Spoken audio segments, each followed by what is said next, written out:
ಸಮಾಜಮುಖಿ ವೈದ್ಯಕೀಯ ಸೇವೆಗೆ ದಿವಂಗತ ದೇವರಾಜ ಅರಸು ರಾಜ್ಯ ಪ್ರಶಸ್ತಿ ಪುರಸ್ಕೃತ ಪುಟ್ಟಣ್ಣ ಕುಲಾಲ್ ಪ್ರತಿಷ್ಠಾನದ 25ನೇ ವರ್ಷದ ಸೇವಾ ನೆನಪಿಗಾಗಿ ಜರುಗಿದ ಬೃಹತ್ ಮೂಳೆಯ ಖನಿಜ ಲವಣಾಂಶ ಪತ್ತೆ, ರಕ್ತಹೀನತೆ, ಅಧಿಕ ರಕ್ತದ ಒತ್ತಡ ಹಾಗೂ ಸಕ್ಕರೆ ಕಾಯಿಲೆಯ ತಪಾಸಣಾ ಶಿಬಿರವನ್ನು ಜಿಲ್ಲಾ ಆರೋಗ್ಯಾಧಿಕಾರಿ ಡಾಕ್ಟರ್ ತಿಮ್ಮಯ್ಯ ಹಾಗೂ ಅತಿಥಿಗಳು ಉದ್ಘಾಟಿಸಿದರು.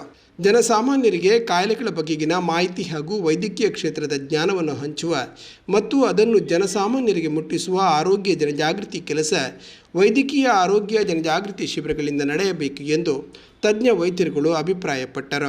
ವೆಲ್ನಾಕ್ ಆಸ್ಪತ್ರೆಯ ಅಧೀಕ್ಷಕರಾದ ಡಾಕ್ಟರ್ ಜೆಸಿಂತಾ ಡಿಸೋಜಾ, ಭಾರತೀಯ ವೈದ್ಯಕೀಯ ಸಂಘದ ಅಧ್ಯಕ್ಷರಾದ doctor Ranjan, Canara orthopaedic association ಅಧ್ಯಕ್ಷರಾದ doctor KR Kamath, first neuro ಆಸ್ಪತ್ರೆಯ ಡಾಕ್ಟರ್ ರಾಜೇಶ್ ಶೆಟ್ಟಿ, ಇಂಡಿಯನ್ ಆಸ್ಪತ್ರೆಯ doctor Yusuf Ali Kumble, Mangaluru institute of ಆಂಕಾಲಜಿಯ ಡಾಕ್ಟರ್ ಸುರೇಶ್ ರಾವ್, ಜನಪ್ರಿಯ ಆಸ್ಪತ್ರೆಯ ಡಾಕ್ಟರ್ ಬಶೀರ್, ಖ್ಯಾತ ಯೂರಾಲಜಿಸ್ಟ್ ಡಾಕ್ಟರ್ ಸದಾನಂದ ಪೂಜಾರಿ, ಮಾಜಿ ಜಿಲ್ಲಾ ಆರೋಗ್ಯಾಧಿಕಾರಿ ಡಾಕ್ಟರ್ ಕಿಶೋರ್ ಈ ಸಂದರ್ಭ ಅತಿಥಿಗಳಾಗಿ ಪಾಲ್ಗೊಂಡರು.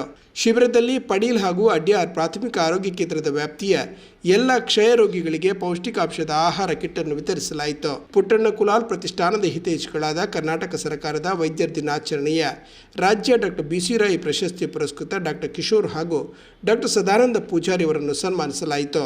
ಭಾರತೀಯ ವೈದ್ಯಕೀಯ ಸಂಘ ಮಂಗಳೂರು, ಪುಟ್ಟಣ್ಣ ಕುಲಾಲ್ ಪ್ರತಿಷ್ಠಾನ ಹಾಗೂ ಡಾಕ್ಟರ್ ವಿಜಯ್ ಅವರು ಬರೆದು ಪ್ರಕಟಿಸಿದ ಕಾಯಿಲೆಗಳ ಬಗ್ಗೆ, ಜೀವನ ಶೈಲಿ ಹಾಗೂ ಆಹಾರ ಕ್ರಮದ ಬಗ್ಗೆ ಪುಸ್ತಕ ಮತ್ತು ಕೈಪಿಡಿಗಳನ್ನು ಈ ಸಂದರ್ಭ ವಿತರಿಸಲಾಯಿತು.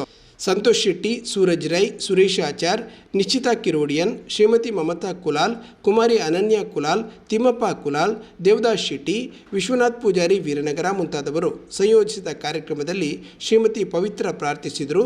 ಪುಟ್ಟಣ್ಣ ಕುಲಾಲ್ ಪ್ರತಿಷ್ಠಾನದ ಸ್ಥಾಪಕಾಧ್ಯಕ್ಷರಾದ ಡಾಕ್ಟರ್ ಅಣ್ಣಯ್ಯ ಕುಲಾಲ್ ಉಳ್ತೂರು ಸ್ವಾಗತಿಸಿ ನಿರೂಪಿಸಿದರು.